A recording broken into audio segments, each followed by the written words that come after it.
अगर सफल होना है तो जरूर कीजिए आखिरी प्रयास। एक समय की बात है। एक राज्य में एक प्रतापी राजा राज करता था। एक दिन उसके दरबार में एक विदेशी आगंतुक आया और उसने राजा को एक सुंदर पत्थर उपहार में दिया। राजा वह पत्थर देख बहुत प्रसन्न हुआ। उसने उस पत्थर से भगवान विष्णु की प्रतिमा का निर्माण कर उसे राज्य के मंदिर में स्थापित करने का निर्णय लिया और प्रतिमा निर्माण का कार्य राज्य के महामंत्री को सौंप दिया। महामंत्री गांव के सर्वश्रेष्ठ मूर्तिकार के पास गया और उसे वो पत्थर देते हुए बोला, महाराज मंदिर में भगवान विष्णु की प्रतिमा स्थापित करना चाहते हैं।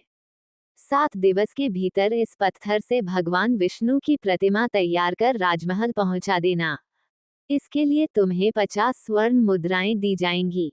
50 स्वर्ण मुद्राओं की बात सुनकर मूर्तिकार खुश हो गया और महामंत्री के जाने के उपरांत प्रतिमा का निर्माण कार्य प्रारंभ करने के उद्देश्य से अपने औजार निकाल लिए। अपने औजारों में से उसने एक हथौड़ा लिया और पत्थर तोड़ने के लिए उस पर हथौड़े से वार करने लगा, किंतु पत्थर जस का तस रहा। मूर्तिकार ने हथौड़े के कई वार पत्थर पर किए, किंतु पत्थर नहीं टूटा।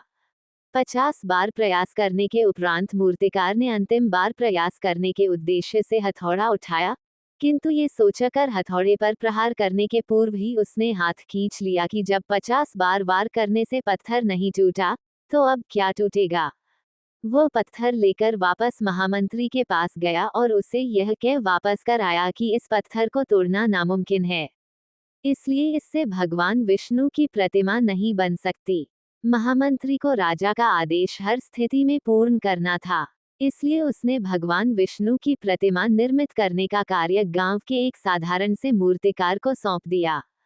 पत्थर लेकर मूर्तिकार ने महामंत्री के सामने ही उस पर हथौड़े से प्रहार किया और वो पत्थर एक बार में ही टूट गया। पत्थर टूटने के बाद मूर्तिकार प्रतिमा बनाने में जुट गया। इधर महामंत्री सोचने लगा कि काश पहले मूर्तिकार ने एक अंतिम प्रयास और किया होता तो सफल हो गया होता और 50 स्वर्ण मुद्राओं का हकदार बनता। सीख। मित्रों, हम भी अपने जीवन में ऐसी परिस्थितियों से दो चार होते रहते हैं। कई बार किसी कार्य को करने के पूर्व या किसी समस्या के सामने आने पर उसका निराकरण करने के पूर्व ही हमारा आत्मविश्वास डगमगा जाता है और हम प्रयास किए बिना ही हार मान लेते हैं। कई बार हम एक दो प्रयास में असफलता मिलने पर आगे प्रयास करना छोड़ देते हैं, जबकि हो सकता है कि कुछ प्रयास और करने पर कार्य पूर्ण हो जाता या समस्या का समाधान हो जाता। यदि जीवन में सफलता प्राप्त करनी है तो बार बार असफल होने पर भी तब तक प्रयास करना नहीं छोड़ना चाहिए जब तक सफलता नहीं मिल जाती। क्या पता जिस प्रयास को करने के पूर्व हम हाथ खींच ले वही हमारा अंतिम प्रयास हो और उसमें हमें कामयाबी प्राप्त हो जाए।